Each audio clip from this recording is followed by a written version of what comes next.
ठीक है। Okay, so let start. So first of all मुझे तो आपके पास यहाँ पे सिंपली हीट ट्रांसफर को कैसे डिफाइन करोगे? Heat transfer is a phenomena by virtue of temperature difference from one substance to another substance. Okay, and what are the various modes of heat transfer? Sir, there are three mode of heat transfer: conduction, convection, and radiation. Okay ठीक है, आपके पास यहाँ पे conduction को define करो जरा, कैसे define करोगे? Uh, sir, conduction heat transfer sir, जिसके लिए सर मटेरियल मीडियम चाहिए, और वो बेसिकली सर इलेक्ट्रॉन के मूवमेंट की वजह से और lattice vibration from the there mean position की वजह से हीट ट्रांसफर होता है इन सॉलिड और लिक्विड। ओके ठीक है। अच्छा, आपके पास थर्मल कंडक्टिविटी और थर्मल डिफ्यूजिविटी में डिफरेंस क्या है? सर, थर्मल कंडक्टिविटी ये बताता है कि सर मटेरियल की एबिलिटी टू ट्रांसफर हीट, कि how fast it can transfer heat from one location to another location in a material. और थर्मल डिफ्यूजिविटी ये सर रेशियो ऑफ मतलब थर्मल कंडक्टिविटी ये बताता है sir K upon rho to P. Mathematically thermal diffusivity is mathematically ratio of K, मतलब वो thermal conductivity upon heat content of the system.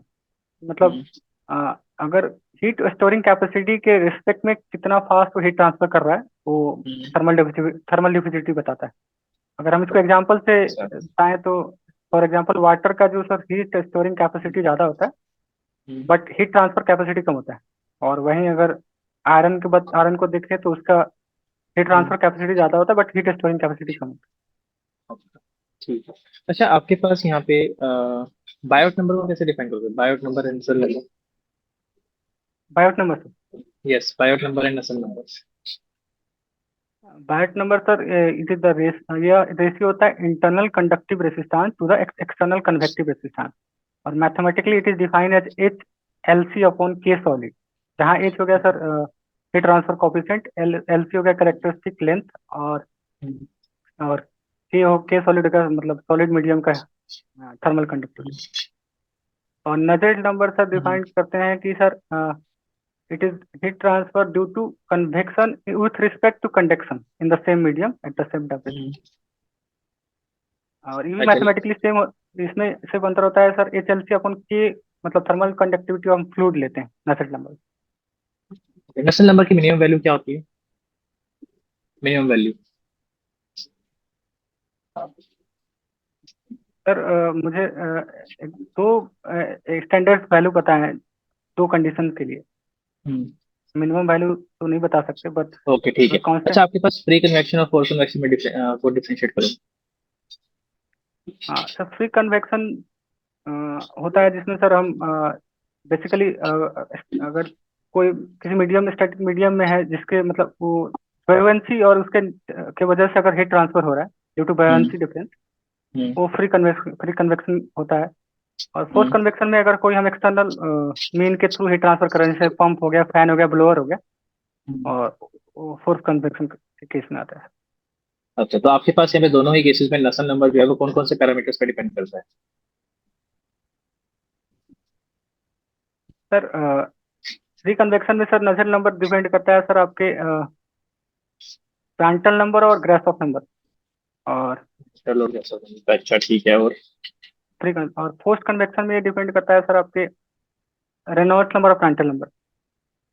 अच्छा ठीक है। लेट अस सपोज एक सिंपल सी पाइप है मेरे पास, ठीक है, उसमें से कोई फ्लूइड फ्लो कर रहा है, और आपके पास जो फ्लूइड का टेम्परेचर है वो ज्यादा है as compare to pipe surface temperature. ठीक है, ओके। तो उस केस में टेम्परेचर प्रोफाइल और वेलोसिटी प्रोफाइल कैसे बनेगा, फ्लो कैसे दिखेगा? हमारा जो पाइप में जो फ्लूइड का टेम्परेचर ज्यादा है सरफेस टेम्परेचर। यस, फ्लूइड का टेम्परेचर ज्यादा है सरफेस टेम्परेचर से, तो हमारे पास यहाँ पे आ, वो क्या बनेगा? टेम्परेचर आपके प्रोफाइल। पास टेम्परेचर प्रोफाइल।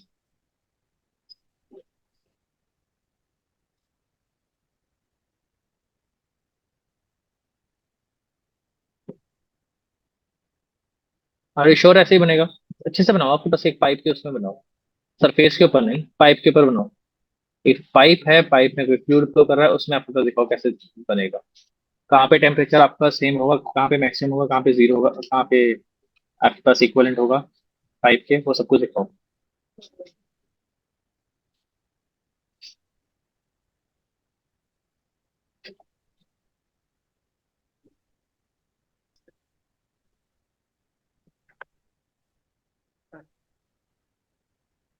अच्छा, आपके पास यहाँ पे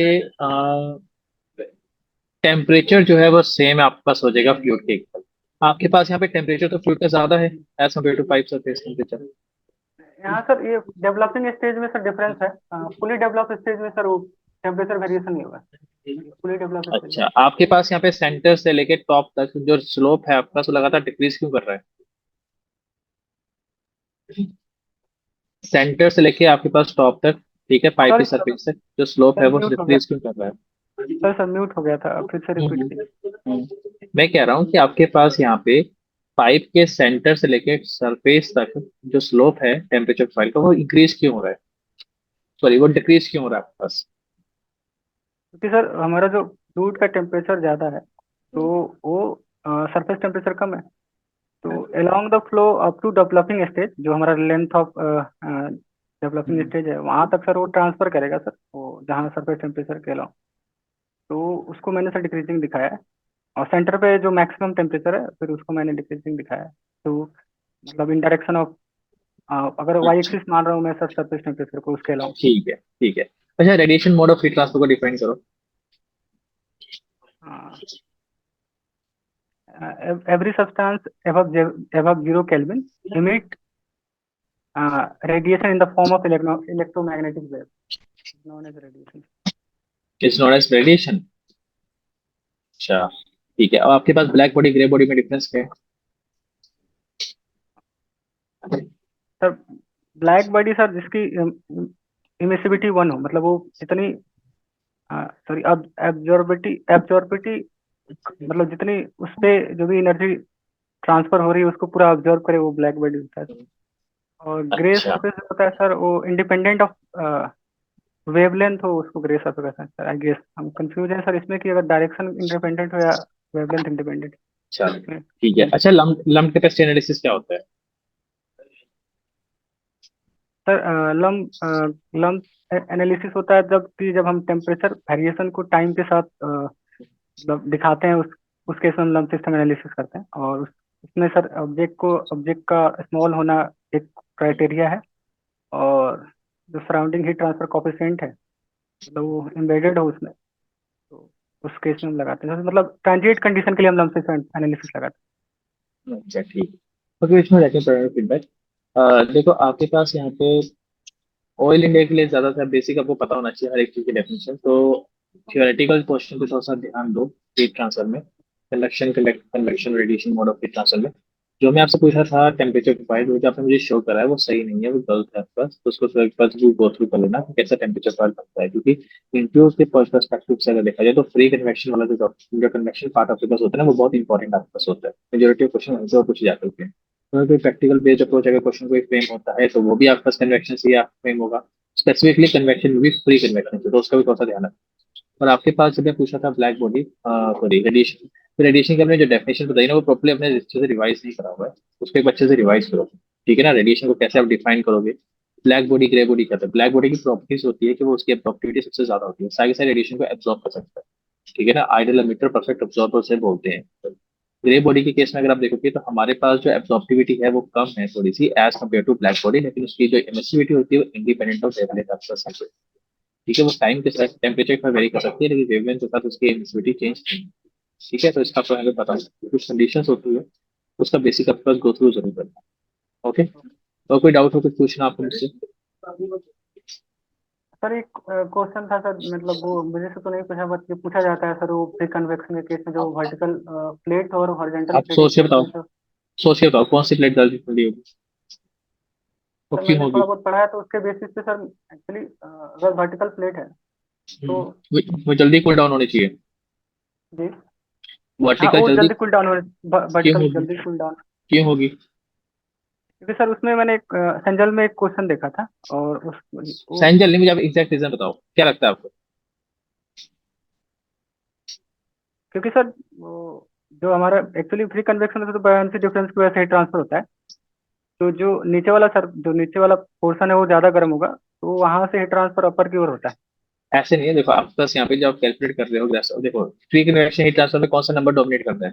ग्रेसोफ नंबर डोमिनेट करता है। ग्राफ। तो अगर आप दोनों ही केसेस में कैरेक्टरिस्टिक लेंथ को निकालोगे तो आपका जो वर्टिकल प्लेट है उसकी कैरेक्टरिस्टिक लेंथ ज्यादा होगी। कैरेक्टरिस्टिक लेंथ ज्यादा ज्यादा होने की वजह से ग्रेसोफ नंबर की जो वैल्यू है वो ज्यादा आपके पास यहाँ पे होगी वर्टिकल प्लेट के केस में। तो वर्टिकल प्लेट में आपके पास यहाँ पे कैरेक्टरिस्टिक लेंथ ज्यादा, ग्रेसोफ नंबर की वैल्यू ज्यादा, तो उसके कॉरेस्पॉन्डिंग रेलिंग नंबर और कॉरेस्पॉन्डिंगली हीट ट्रांसफर कॉफिशिएंट की वैल्यू ज्यादा आपके पास होने वाली है। अकॉर्डिंगली जितना ज्यादा हीट ट्रांसफर कॉफिशिएंट आपके पास होगा उतना ज्यादा आपके पास यहाँ पे convection mode of heat transfer होगा। समझे बात? तो इसका थोड़ा सा ध्यान रखो। ओके, कोई डाउट है और इसके अलावा? बाकी सर जो बोला आपको रिवीजन करके फिर एक बार और हाँ इस पे। ठीक है, कोई इशू नहीं। Okay okay Vishnu, now you can leave the meeting.